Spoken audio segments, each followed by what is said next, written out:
가끔 문득 요 근간에 세월이라는 것을 느끼기 시작했습니다. 어쩌면 조급함이라고도 할 수 있을 거고, 또 그럼에도 불구하고 또 지루함도 있고, 스스로에게서 우스꽝스러울 정도로 속도감도 느끼곤 합니다. 정신적으로도 신체적으로도 상당히 내 스스로 많은 것들이 급격하게 미쳐왔다라는 그런 위기감도 갖게 됩니다. 환경적으로도 변화가 되었고, 또 반응해야 되는 어떤 적응력도 현저하게 떨어진 것 같습니다. 그래도 이제 이런 순간 시간에 조각조각들을 모으면 그게 하나의 일종의 인생이라는 것이 되지 않겠습니까? 그래서 인생 전체에 대해서 한번 조망을 해보면서 시편 39편에 있는 말씀을 한번 주목해 보기 시작했습니다. 같이 한번 읽어보겠습니다. 주께서 나의 날을 한 뼘 길이만큼 되게 하심이 나의 일생이 주 앞에서는 없고, 사람은 그가 든든히 서 있는 때에도 진실로 모두가 헛사뿐이니이다. 셀라. 진실로 각 사람은 그림자같이 다니고 헛된 일로 소란하며 재물을 쌓으나 누가 거둘지 알지 못하나이다. 주여, 이제 내가 무엇을 바라리요? 나의 소망은 주께 있나이다. 아멘. 정령 아멘이 가능한지요? 세부적으로 한번 이 말씀을 좀 주목해 볼 필요가 있겠다 싶습니다. 다윗이 70년의 세월을 살아내지 않았겠습니까? 그러면서 자기의 70년의 세월을 돌아보면서 한 뼘 정도라고 말하고 있습니다. 정말 얼마 되지 않은 것 같죠. 물론 우리 권사님들이나 또 그 이상의 삶을 사신 분들도 쉽게 말씀하시지 않을 것 같아요. 그래서 고작 얘기하면 인생이란 거는 한 요 정도밖에 안 된다고 얘기하실 가능성이 충분히 있지 않겠습니까? 그렇습니다. 인생은 오래 살수록 짧게 느껴지는 것 같고, 또 오래 사실수록 빠르다고 여기시는 것 같습니다. 5절 앞에 있는 말씀인데, 주께서 나의 날을 한 뼘이라고 했습니다. 길이만큼밖에 되지 않는다고 했습니다. 한 뼘 길이. 우리 인생이 한 뼘밖에 안 된다고. 그런데 이 한 뼘마저도 하나님 앞에서는 뭐예요? 없는 것 같다고. 참으로 우리가 하나님과 더불어서 일평생 씨름하면서, 어쩌면 투쟁하면서, 싸움하면서, 물론 거기에 감사도 있고 감격도 있고 영광 올리워 드림도 있지만, 그 세월을 곰곰이 다윗이 되돌아보니까 거의 없는 것 같다. 여러분들은 100여 년 전에 조상들을 잘 아십니까? 김해 김씨가 어떻고 전주이 씨가 어떻고 이런 얘기를 하시던데, 그분들을 잘 아십니까? 100년 뒤에 우리를 기억해 줄 우리 후손들이 있을까요? 장담하시는지요? 그럼에도 불구하고 지금 우리는 우리의 후손들에게 기억해 달라고 용돈을 주고 재산을 물려주고, 제사라고 하는 특이한 제도를 가지고 막 아이들 심령에 막 새기는데 기억해 줄까요? 안 해줍니다. 뻔히 알면서도 그렇게 하면서 살고 있습니다. 참 우습죠. 호적에서 파버린다는 말도 이제는 안 되죠. 왜냐하면 호주제가 2008년도에 다 없어져 버렸습니다. 그러니까 이제는 뭡니까? 각자 개인이에요. 개인이에요. 철저하게 개인이에요. 손바닥만 하다 한 뼘 정도밖에 되지 않고 하나님 앞에서는 없는 것과 같다라는 것이 우리 인생의 여정 아니겠습니까? 5절 하반절에 보면 같이 읽습니다. 사람은 그가 든든히 서 있는 때에도 진실로 모두가 허사뿐이니라. 셀라. 여기 보니까 든든히 서 있을 때라고 말하고 있는데 이게 헬라어로 풀면 최전성기라는 겁니다. 한 뼘 인생밖에 안 되지만 이 가운데에서도 저마다 다 최전성기가 있지 않습니까?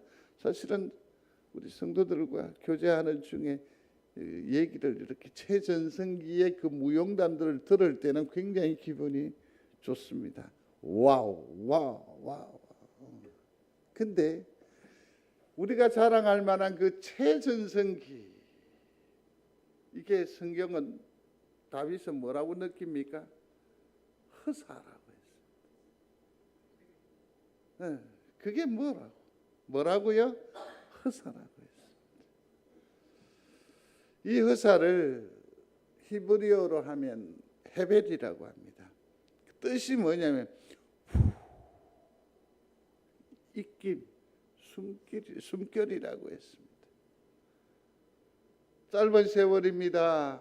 그러나 그 가운데에서도 우리가 전성기 도드라진 때가 있었다라는 거죠. 그러나 그 일마저도 다 허사고 헤벨, 이것에 불과하다고요. 과연 이 말씀이 진리에 가까운 말씀 아니겠습니까? 여러분 잘 아시잖아요. 그처럼 대단했던 헬라 제국은 어디로 가버렸습니까? 이스라엘로 하여금 통곡하게 했던 그 바벨로니아는 사라져버리고 말았습니다. 예수님 시절 수많은 사람들을 힘들게 하였고 로마 시대는 어디로 가버렸습니까? 그 영광, 그 힘, 그 권력 다 없어져 버렸습니다. 우리가 소아시아 여행을 해보지 않았겠습니까? 그때의 그 기쁨, 그 영광, 그거 우리가 뭘로 추측합니까? 돌멩이 몇 개로 가지고 추측할 뿐입니다. 다 뭐라고요? 허사. 또 한 걸음 더 나아가 보면 한 뼘 길이의 인생인데 또 그림자 인생이다라는 것을 발견해 봐요. 6절 앞쪽에 있는 말씀인데 진실로 각 사람은 뭐와 같이 그림자 같이 다니고, 여기 보니까 그림자라고 했습니다. 그림자. 째렘이라고 해요. 째렘. 환영. 그렇죠? 그림자. 그러한 뜻을 가지고 있습니다. 어떤 실체가 없기 때문에 다른 사람들이 정확하게 사진을 찍을 수 없습니다. 그림으로 그려낼 수도 없습니다. 그러나 그 무언가 환상, 이게 뭐라고요? 우리의 인생이라는 것 아니겠습니까? 6절 뒷부분에 보면 그림자같이 다니고 헛된 일로 뭐 한다고 소란하며 여기에 나와 있는 이 소란하다라는 이 말은 뭐냐면 으르렁거리면서 싸우다, 그런 의미입니다. 참으로 그림자같이 하늘 것 없는 우리 인생인데 그 짧은 이 인생을 하나님 앞에 없는 것처럼 그런 존재로서 살면서 겸손해야 되고 오히려 하나님 앞에 더욱 의지해야 되고 하나님 중심한 삶을 사는 것이 아니라 이 좁은 공간에서 이 시간 범위 안에서 서로 뭐 한다고요? 으르렁거리면서 허사, 아무 실체도 아닌 그 뭔가도 아닌 것을 위해서 아둥바둥하며 살아가는 인생이 바로 오늘 우리라는 것 아니겠습니까?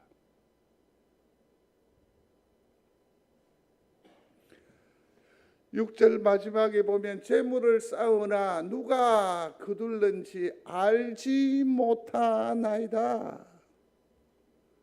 알지 못하나이다. 우리가 애써 가졌던 가치, 재산, 이거 다 누가 가져갈지 알아요? 몰라요? 모른다고요.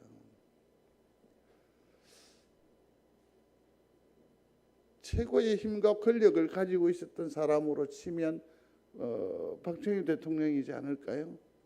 근데 그가 운명한 나이가 62세입니다. 저보다 더 못 살았어요. 이 말은 제가 62이 훨씬 넘었다는 거 아닙니까? 그렇게 안 비지요? 어제 충격적인 얘기를 우리 딸에게서 들었습니다. 우리 엄마 아빠는 요즘 진짜 할배다 그러더라고요. 이야, 충격을 받았죠. 이병철 회장은 77세에 소천했습니다. 돌아갔습니다. 제가 오늘 조금 슬픈 얘기 아닌데 그냥 전망이라기보다는 통계상으로 나와 있는 얘기입니다. 지금 우리가 70세라고 가늠을 했었을 때 이 70세가 90세 20년 뒤에는 몇 분 정도 남아 있을 것 같아요? 95분은 다 소천하시고 5명 정도는 살아 계십니다. 지금은 100세 시대라고 하는데 아직까지는 조금 미흡합니다. 조금 미흡합니다. 그러니까 우리 인생은 참으로 길고 때로는 지루하고 뭐 어떤 때는 그런 생각도 한 번씩 하시죠. 콱 죽고 싶다고. 그럼에도 불구하고 우리에게 있어서 이 생명의 끝만큼 소중하고 귀한 것이 어디 있겠어요? 그래도 한 가지 소망을 드리자면 남자 그 기대 평균 수명이 83.3세입니다. 83세. 평균이 그렇다고 하면 거의 100세 시대를 우리가 꿈꾸는 것도 틀리지 않은 것 같아요. 그 다음에 여자는 더 오래 삽니다. 86.3세입니다. 최소한 3년 정도는 더 오래 사신다는 거죠. 그럼에도 불구하고 우리의 인생은 뭐하다? 매우 짧다. 뿐만 아니라 지금 남아있는 수치로 치면 짧아도 너무 짧다. 많이 아쉽죠? 많이 아쉽습니다. 휘트니 휴스턴이라는 사람이 있습니다. 미국의 뮤지컬 그 가수였는데 신이 내린 목소리라고 했습니다. 정말 대단했습니다. 보디가드라고 하는 영화에 그 대단한 가수가 있습니다. 이 사람이 그다지 생을 오래 살지는 못했습니다.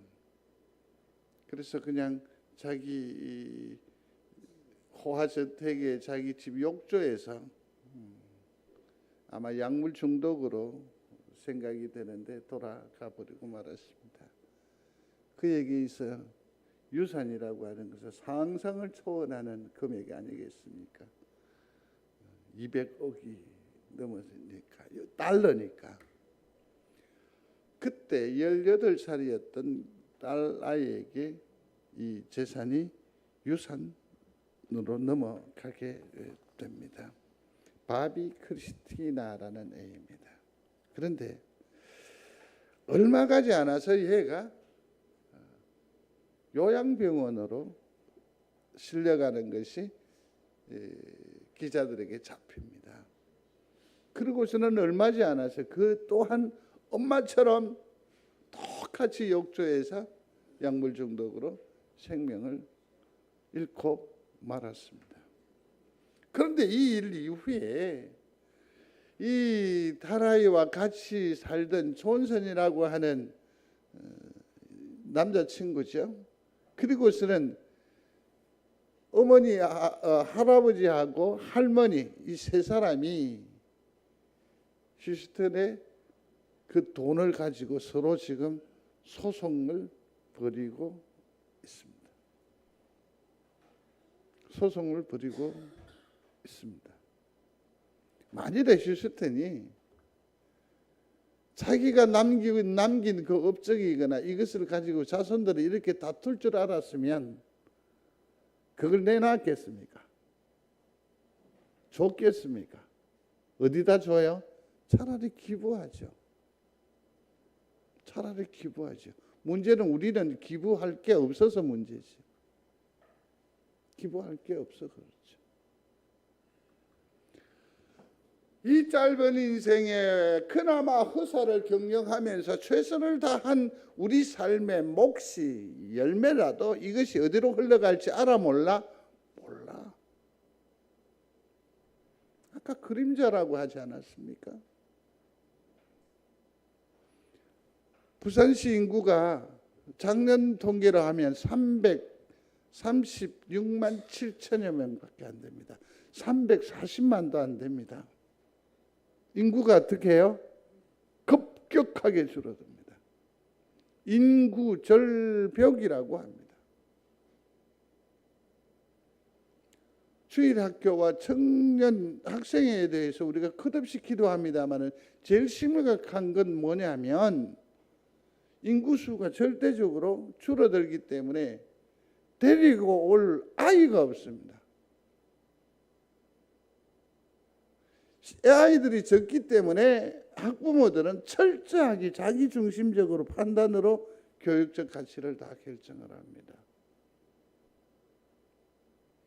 그 제도에서는 아이 하나를 낳으면 1억 3천인가요? 지원을 해줘요, 평생. 그런데 교회는 그 영이 교회 안으로 들어올 때 교육적으로 그렇게 지원을 해줄 수 있나요?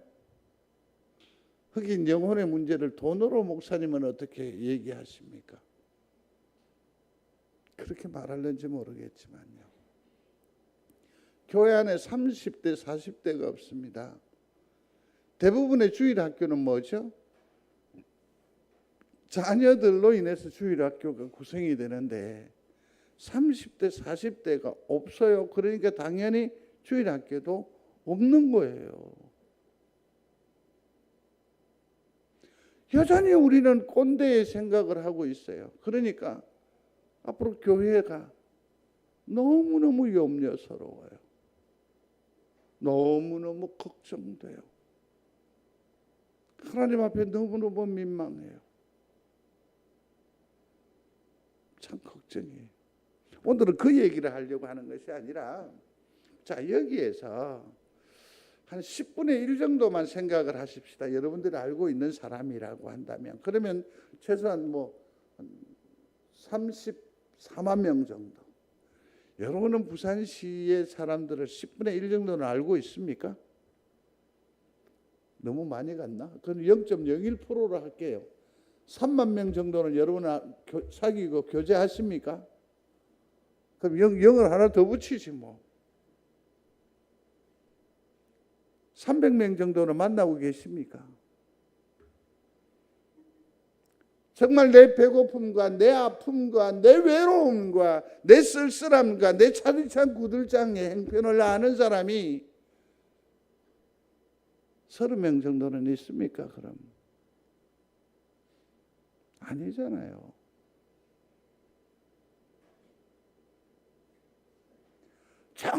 정말 마음을 나눌 수 있는 사람이 과연 여러분 몇 명입니까?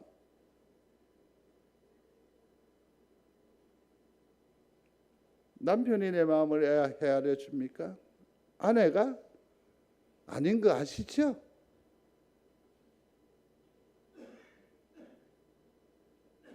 다 그 사람들에게 있어서 나는 예를 들어서 336만 7,240 좋아. 6명은 남겨둘게.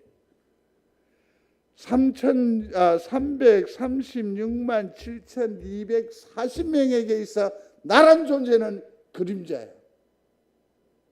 아무도 알아주지 않아. 근데 우리는 아직까지 우리 인생에 대해서 너무 당당해. 너무 잘났어.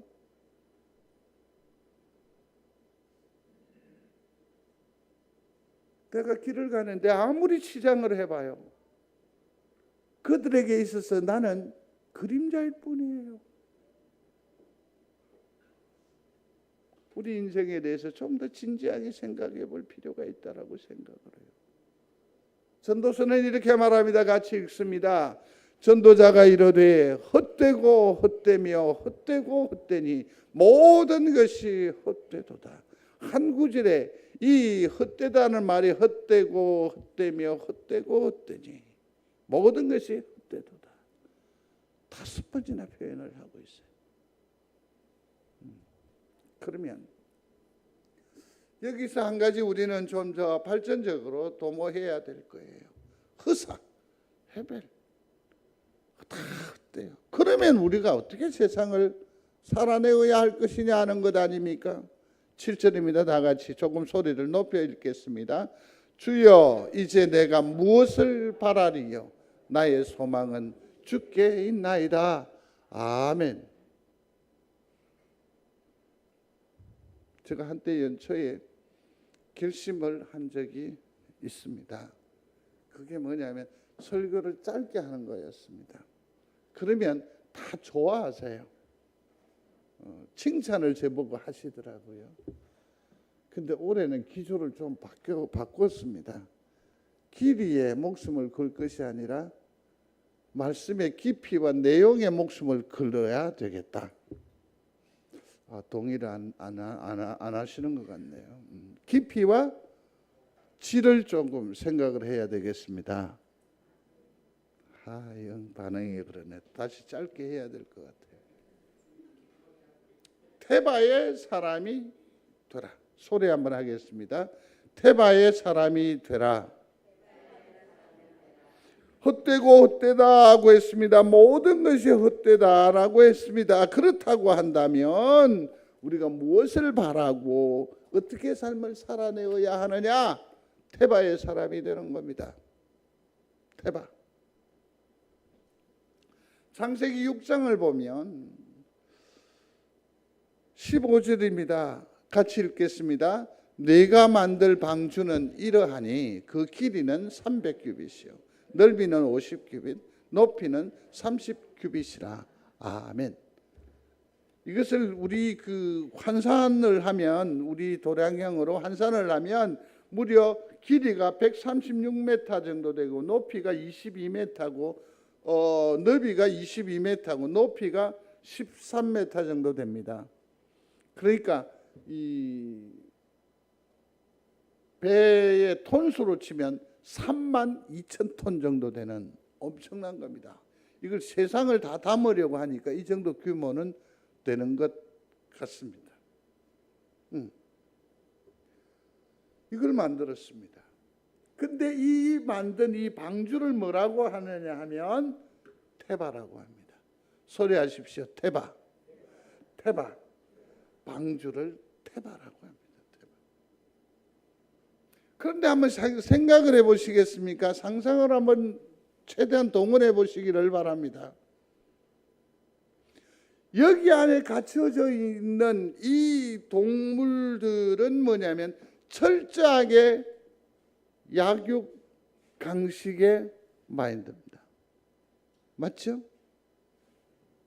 그들은 이미 죄악에 노출이 되었습니다.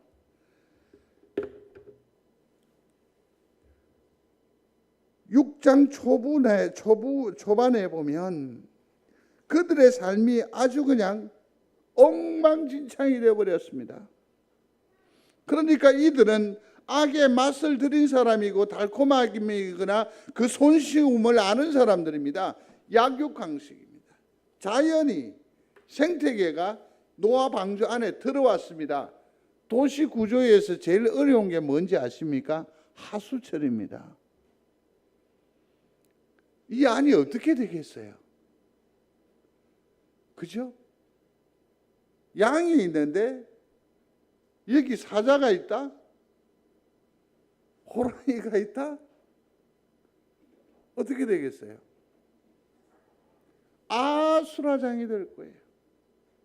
소리가 얼마나 시끄럽겠어요. 그제는 TV를 보다가 그냥 푹 잠이 들었어요. 잠이 깼어요. 추위 때문에 잠이 깬 게 아니에요. 거실에서. 뭐 때문에 잠이 깼느냐면 냉장고 소리 때문에. 그런데 이 안은 그야말로 아수라장이 되지 않았겠어요? 아수라장이 되어 있어요. 이것을 어떻게 해결할 수 있을까? 참 걱정이 아닐 수 없습니다. 그런데 하나님은 뭐라고 하십니까? 7장에 보면 너와 내 온 집은 어디로 들어가라? 방주로 들어가라. 따라하십시오. 방주로 들어가라. 방주로 들어가라. 사랑하는 성도 여러분, 들어가라. 하갈이 자기가 선택한 것 아닙니다. 아브라함에게 그 부인인 사라가 그의 몸종이 하갈이잖아요. 그러니까 아들을 얻지 못하니까 주인에게 들어가라고 해서 간 겁니다. 이런 인격적 모독이 어디 있습니까? 그러나 그 시대에 신분이 그러하다는 거죠.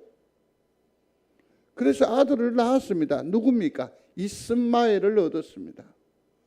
그런데 사라가 하갈이 아브라함의 아들 이스마엘을 얻은 것을 가지고 시기함으로 구박을 합니다. 학대를 합니다. 쫓겨납니다. 참 서방 남자는 믿지 마십시오. 그렇게 아들을 턱 낳아줬더니 사라가 뭐라 하니까 처분대로 하십시오. 그래서 어떻게 합니까? 하갈이 광야로 쫓겨납니다. 먹을 것 다 떨어졌습니다. 한 살 거리니까 활살을 쏘면 한 50m 거리 된다고 봅니다. 거기에서 애가 죽어가고 있어요. 방생되고 가는 거죠. 새끼가 죽는데. 그때 하나님의 사람이 하갈에게 나타나셔서 말씀하세요. 뭐라고 합니까? 들어가서 순종하라고 해요. 내 생각 같으면 이 억울한 심사를 하나님이 조금이라도 헤아리신다면 나를 좀 옮겨주시든지 아니면 사라를 없애버리든지 아니면 사라에게 빨리 아들을 주셔서 이 시기 질투한 마음이 좀 수그러들게 하는 그런 다양한 생각들과 방법이 있을 법도 한데 하나님은 뭐라고 합니까? 사라 밑으로 다시 들어가라고 하는 거예요.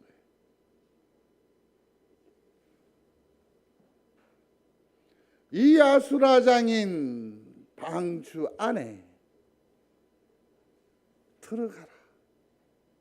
물론 이것은 생명을 보존하는 유일한 곳이기도 합니다. 그러나 우리의 삶이나 그 환경적 여건이 결코 녹록하지 않습니다. 어디로 들어가라고요? 들어가라. 성도 여러분, 지금 우리의 가정이 태바일 수 있습니다. 여기에서 구원의 역사가 일어나야 하고 일어날 줄로 믿습니다. 송정제일교회가 태바입니다. 방주입니다. 여기에서 구원의 역사가 일어나야 하고 일어날 것입니다. 근데 환경은 열악합니다. 아우성일 겁니다. 들어가라. 성도 여러분, 우리의 자녀를 포기하지 마십시오. 우리의 가정을 포기하지 마십시오. 이 교회를 포기하지 마십시오. 오히려 들어가야 합니다. 책임을 져야 합니다. 힌트를 드릴게요. 도대체 이 약육강식에 또 이 무질서한 악에 길들여진 악을 경험한 그들이 이 방주 안에서 어떻게 질서가 유지가 되며 그 생명이 온전히 보존될 수 있을까? 8장 1절입니다. 여러분들이 찾으셔야 합니다. 다 같이 읽겠습니다. 하나님이 노아와 그와 함께 방주에 있는 모든 들짐승과 가축을 기억하사 하나님이 바람을 땅 위에 불게 하심에 물이 줄어들었고. 아멘. 여기서 힌트가 나옵니다. 뭡니까? 기억하사. 소리하십시오. 기억하사. 지금 여러분들이 읽고 있는 성경 이전의 성경에는 권념하사라고 되어져 있습니다. 저는 이 권념이라는 말이 더 좋아 보입니다. 왜냐하면 한자로 하면 돌아볼 권, 생각할 염자입니다. 권념하사. 이 안에 불합리하고 부조리하고 불균형한 우리가 몸담은 그곳에 순종함으로 나아간 그곳에 뭐가 있다? 하나님의 보살핌, 하나님의 기억이 그곳에 머물러 있음을 발견할 수 있게 됩니다. 어떻게 질서가 유지가 되고 어떻게 방주가 구원의 방주가 됐냐고요? 하나님께서 기억하시고 지키시고 보호하신 탓입니다. 방주로 들어가십시오. 하나님의 기억 속으로 들어가십시오. 하나님께서 우리와 가정과 교회를 살리실 줄로 믿습니다. 두 번째 테마의 사람의 특징은 회복의 사람이 된다라는 것 아닙니까? 성경을 다시 한번 8장을 보시면 1절 끝에 보면 바람을 땅 위에 불게 하심에 물이 뭐했다? 줄어들었다. 2절 끝에 보세요. 비가 뭐해요? 그침에 물이 50일 후에 3절에 줄어들고 4일에 보십시오. 4절에 산에 머물렀으며 5절에는 봉우리가 보였더라 그랬습니다. 방주 안으로 들어오십시오. 테바의 사람이 되십시오. 하나님의 손길을 경험할 수 있게 될 줄로 믿습니다. 내 삶이 급격하게 변화되는 것이 아니라 조금씩 변화되는 놀라운 하나님의 손길을 체험할 수 있게 될 줄로 믿습니다. 그렇습니다. 방주 안으로 들어가십시오. 테바의 사람이 되십시오. 세 번째의 특징은 뭐냐면 꿈과 도전의 사람이 된다라는 것 아니겠습니까? 그 6절을 한번 보십시오. 6절에 보니까 40일이 지났습니다. 창문을 열었습니다. 새로운 시대, 새로운 기회가 시작이 된다라는 것을 더입니다. 그렇죠? 그런데 7절을 한번 보니까 까마귀를 내어놓습니다. 까마귀가 돌아오지를 않습니다. 그렇죠? 7절에 왕래하더라. 8절에 보니까 비둘기를 내어놓았는데 9절에 비둘기는 그냥 돌아옵니다. 10절에 7일을 기다렸다가 다시 보냅니다. 11절 보십시오. 잎을 물고 들어오게 됩니다. 12절에 보면 또 일주를 기다려서 다시 보낸 비둘기가 어떻게 돌아와요? 안 돌아와요? 안 돌아와요. 안 돌아와요. 들어오십시오. 하나님께서 막힌 우리의 답답한 막힌 문을 열어주실 줄로 믿습니다. 그리고 또 우리에게 기회를 주세요. 비전을 허락하세요. 그리고 이것을 성취하게 하시는 거예요. 선택은 누구의 몫이냐면 비둘기 같은 인생이냐 까마귀 같은 인생이냐 자기가 선택해야 돼요. 까마귀 인생은 어떤 겁니까? 죽은 시체, 사체를 먹어치워요. 까마귀 인생을 사시겠습니까?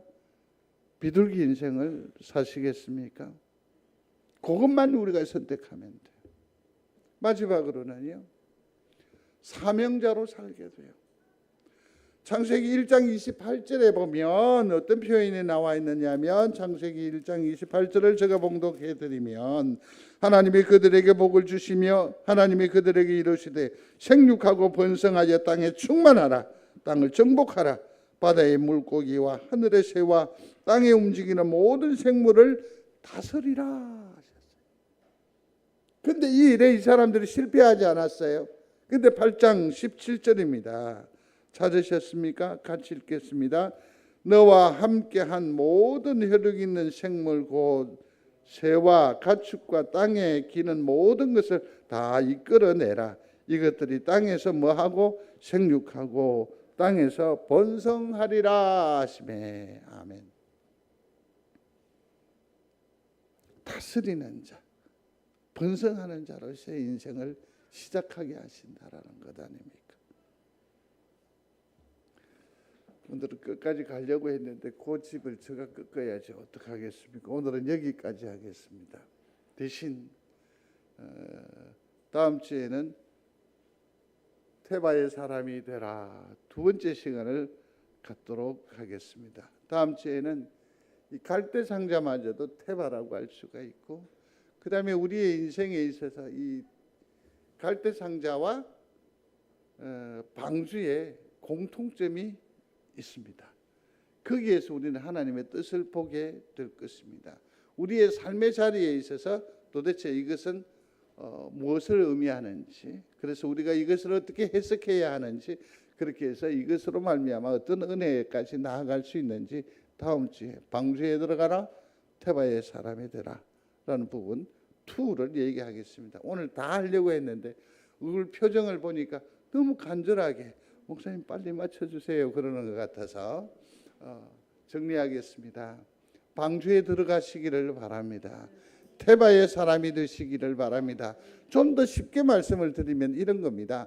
하나님께서 기억하는 사람이 되라. 하나님의 시선 안에 있는 사람이 되라. 하나님께서 건지시는 사람이 되라. 이 말입니다.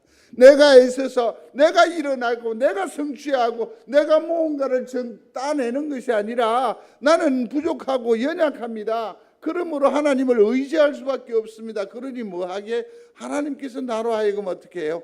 울서 성취하게 하시는 그러한 은혜와 그러한 영광이 어디에서부터 시작합니까? 방주에서부터 시작해요. 방주로 들어가십시오. 테바의 사람이 되시기를 주의 이름으로 축원합니다. 고마우신 하나님, 우리의 인생은 이처럼 그림자와 같고 하는 그 숨결 한 모금밖에 되지를 않습니다. 그럼에도 불구하고 우리는 아웅다웅하며 어르렁거리는 인생을 살아내고 있습니다. 이제는 하나님께 소망을 두고 하나님께로 한 걸음 더 나아가는 귀한 믿음의 사람들로 삼아 주시옵소서. 그래서 다시 한 번 더 주님께서 나를 기억하시고 우리를 보아주시고 우리로 하여금 힘있게 하여 주시는 놀라운 은혜와 은총을 맛보는 우리 믿음의 사람들, 믿음의 가정들, 믿음의 교회가 되게 하여 주옵소서. 나와 우리를 테바의 사람이 되게 하여 주옵소서. 예수님 이름으로 기도드리옵나이다. 아멘.